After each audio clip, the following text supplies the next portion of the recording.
You are not an astronaut. You are not a soldier. But right now, you are doing something more dangerous than both. You are 300 meters underwater, inside a metal tube the size of a minivan, and you haven't seen sunlight in 11 days.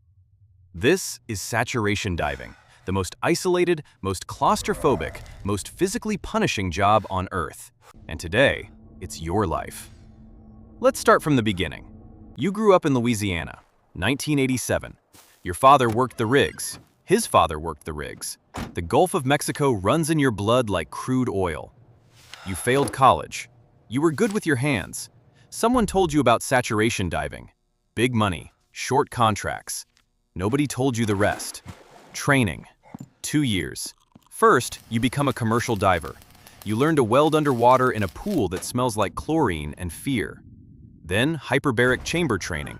They lock you inside a metal cylinder and increase the pressure. Your ears scream. Your sinuses feel like someone is driving a screwdriver through your skull. Most candidates quit here. You don't. Not because you're brave, because you need the money. Your certification card says, Saturation Diver. It weighs nothing. It cost you everything. Your first job, Gulf of Mexico. An oil company needs a cracked pipeline repaired at 280 meters depth. The surface crew puts you and 2 other divers into the saturation system. This is your home now, the saturation system. Let's talk about what this actually is, because most people have no idea. It's a cluster of pressurized steel chambers permanently attached to a ship. The living chamber, roughly 2 meters wide, 4 meters long. You share this with 2 other men. There are 3 bunks, a toilet, a tiny shower, a microwave, no windows. You are breathing a mixture of helium and oxygen instead of air, because at these depths, nitrogen becomes poisonous to the brain. The helium makes your voice sound like a cartoon chipmunk. This is not funny at 3 a.m. when you haven't slept in 30 hours. The pressure inside your chamber matches the pressure at your working depth, 280 meters. That's about 29 atmospheres. For reference, every time you crack the airlock to receive food, the pressure differential is being managed by engineers on the surface. If something goes wrong with that seal, the results are not survivable. You've been locked inside for 4 days before your first dive. Your body needs to saturate with the gas mixture. This is why it's called saturation diving. Your tissues absorb helium until they're fully equilibrated with the pressure. Only then can you work safely at depth. Day 4. Your turn in the bell. The diving bell. This is how you get to the work site. Another steel sphere, roughly 2 meters in diameter. You and 1 buddy climb inside. The bell disconnects from the living chamber. You descend. The descent takes 20 minutes. You sit in the bell with your knees touching your partner. You don't speak much. The bell is attached to the ship by an umbilical, a bundle of cables providing power, communication, hot water for your suit, and breathing gas. If the umbilical severs, you have emergency gas for 45 minutes. You don't think about that. The bell reaches depth. You look through the small viewport. Nothing. Absolute darkness except for your lights. The water temperature at this depth is 4 degrees Celsius. This is why your suit has a hot water system. Tubes woven into the suit circulate warm water from the ship above. If that circulation stops, you have minutes before hypothermia begins. You know this. You don't think about that either. You open the bottom hatch of the bell. You drop into the ocean. This is the moment, right here. You are 280 meters below the surface. The pressure on your body is equivalent to 29 cars stacked on top of every square centimeter of your skin. You are breathing a gas mixture that doesn't exist anywhere in nature. The nearest other human is your partner, 4 meters away. The surface might as well be the moon, and you have 4 hours of work ahead of you. The pipeline crack. You can see it now in your dive lights. A fracture roughly 40 centimeters long in a pipe carrying oil from the seabed to the surface. Your job is to grind it, prepare the weld surface, and lay a series of hyperbaric welds to restore structural integrity. Underwater welding. Let's be specific about what this actually involves. You are welding inside a dry habitat, a pressurized steel frame clamped around the pipe section, with the water pumped out. The air inside is breathable, but filled with toxic fumes.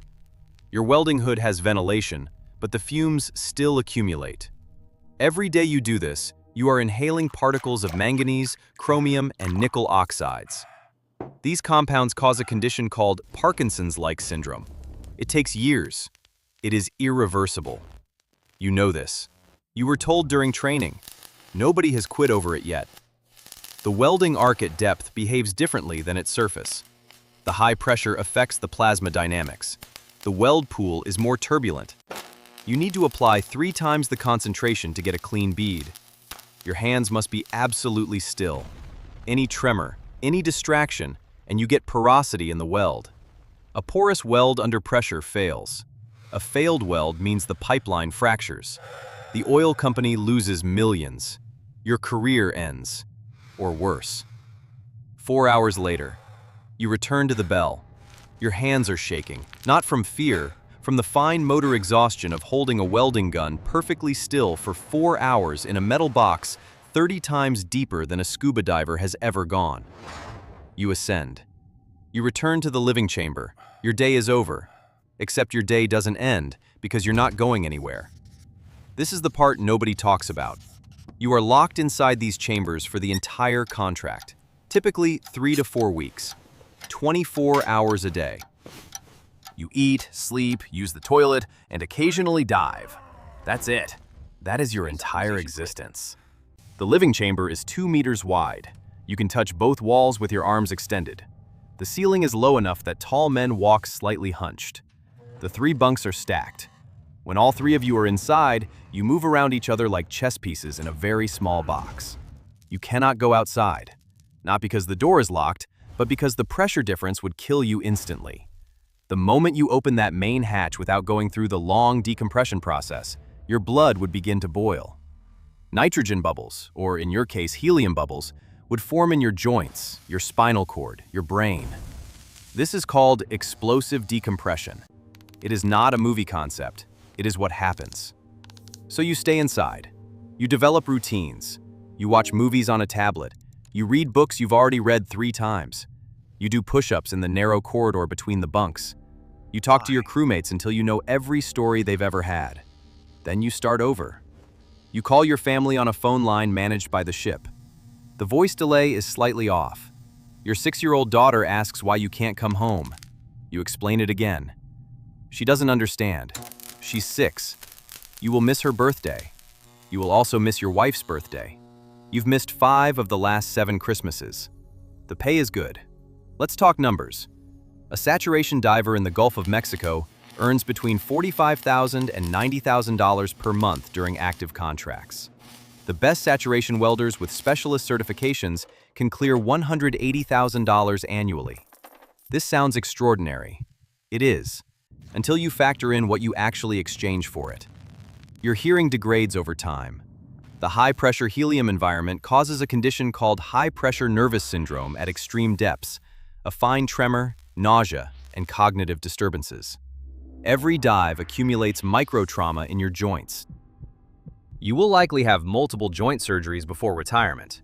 Decompression sickness, even with perfect protocol, carries a small statistical risk per dive. You will do thousands of dives in a career. You do the math. You don't think about it too long. Day 9. Something goes wrong. You are in the bell at depth. Your partner is working on a flange assembly 60 meters from the bell. His umbilical goes taut. He tugs twice, the signal for all clear. Then nothing. Then 3 rapid tugs. Emergency. You pull yourself along the guideline toward him. 30 seconds that feel like 30 years. You find him. His hot water hose has crimped at the connection point. Water flow stopped. The suit is already cold against his skin. He's been cold for 6 minutes. His hands aren't responding well. You correct the crimp. Flow resumes. You guide him back to the bell. You close the bottom hatch. You breathe for the first time in what feels like hours. He is fine. His core temperature dropped 1.8 degrees. He was maybe 12 minutes from a serious problem. You never tell the full story to the surface. What happens in the bell stays in the bell. If you report every near miss, the company will replace you. This is the culture. You hate it. You participate in it. Day 14. A storm above. The The surface ship rolls in 12-meter swells from a tropical system moving through the Gulf. You can't feel the storm. You're 280 meters below it. But the ship is rolling, and the umbilical connecting your chamber to the support structure is under stress. You can hear it, metal groaning against metal. The chamber shifts slightly in its cradle. You lie in your bunk and listen to the sounds of a ship trying to stay above you in a storm. There is nothing you can do. Evacuating the system would take minimum 72 hours of decompression, even in an emergency. If the ship sinks, the chambers have emergency flotation systems. They are rated for this. You read the ratings once. You don't read them again. Day 21. Decompression begins. The engineers begin slowly reducing the pressure in your chamber, a few percent per day. This process will take 5 to 7 days. You are not diving anymore. You are simply existing inside a metal tube while your body slowly off-gasses. The protocol is rigid. Too fast and bubbles form in your blood. The absolute minimum decompression time for someone saturated at 280 meters is 144 hours, 6 days. During this time, you cannot work, cannot exercise hard, cannot do much of anything. You eat, you sleep, you wait. Decompression sickness can occur even with perfect protocol. If it does, the treatment is recompression, going back to depth. You have seen this happen to a colleague. He surfaced, reported joint pain in his shoulder, and was immediately sent back down to 60 meters for treatment. He missed his flight home by a week. His shoulder has never been completely right. Day 26. The hatch opens.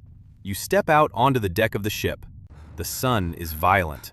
You squint like you haven't seen daylight in weeks. You haven't. The air smells extraordinary, salt and humidity and engine exhaust from the ship's stacks. It's the finest smell you've ever experienced. You are pale. You've lost 4 pounds. Your grip strength is down from the muscle disuse. Your sleep schedule is destroyed. You have a mild headache that has been with you for 3 days from the pressure changes. You call your family. Your daughter's voice is higher than you remember. She grew while you were inside a metal tube at the bottom of the ocean. You fly home. You spend 2 weeks with your family. You do normal things. You stand in your backyard and look at the sky and feel the sun and breathe unprocessed air. Then your diving coordinator calls. Another contract. North Sea this time. Yes. 320 meters. Better rate. You say yes. Now the numbers, because this is the part of the video you're going to remember. Average career length for a saturation diver, 12 years. Not because of retirement policy, because the physical toll makes longer careers difficult. Hearing loss, joint damage, pulmonary changes from years of high-pressure gas breathing. Fatality rate, approximately 5 times the average for high-risk occupations. Most deaths occur from equipment failure during the dive, a handful from decompression events. One of the most documented incidents in the industry, the 1983 Byford Dolphin accident in the North Sea. A pressurized chamber was opened with men inside. 4 divers and 1 surface attendant died. The investigation documentation of what happened to the divers is publicly available. Do not read it before bed. Number of people in the world who can do this job at the saturation welder level. Estimated fewer than 3,500. That's fewer than the number of active NASA astronauts across all agencies worldwide. Your paycheck at the end of this contract, $63,000. After taxes and equipment fees and travel, $41,000. Your mortgage payment is $4,000. Your daughter's school tuition, your wife's car. It adds up. The money is good. You know that. You know it with the clarity of someone who grew up in Louisiana in 1987, watching their father come back from the rigs with bad knees and a thick enough wallet to keep the lights on. You know something else too. When you're down there in the bell, 4 hours into a weld at 280 meters, with nobody around for hundreds of meters in any direction, with 500,000 tons of ocean pressing against 6 centimeters of steel between you and instant death, there is a specific kind of clarity. No emails, no commute, no performance reviews, no mortgage anxiety at 2 a.m. The universe is exactly the size of this weld pool, these 6 centimeters of molten metal that you are building with your hands right now. That is the part they don't put in the job listing. You're not doing this just for the money. You're doing this because you found the rarest thing a human being can find in 2024. A problem simple enough to fit in your hands and deep enough that nothing else matters. 63,000 feet of pipeline currently cross the Gulf of Mexico seabed. Every weld on every one of them was laid by hands like yours. Next time you turn on a light, or fill a tank, or heat a house, someone spent 11 days in a metal tube the size of a minivan to make it possible. Most people will never know your name. The pipeline doesn't care about your name. The oil doesn't care. The dark water at 280 meters certainly doesn't. But the weld holds, and that's enough. You are a saturation welder. Fewer than 3,500 people on Earth can say that. All of them chose it with full information, and none of them can fully explain why. If you made it to the end of this video, you're not the person who scrolls past hard things. Next time, the men who control a nuclear reactor on a submarine for 6 months with no radio contact. Not soldiers, engineers, in a tube smaller than this one. Stay.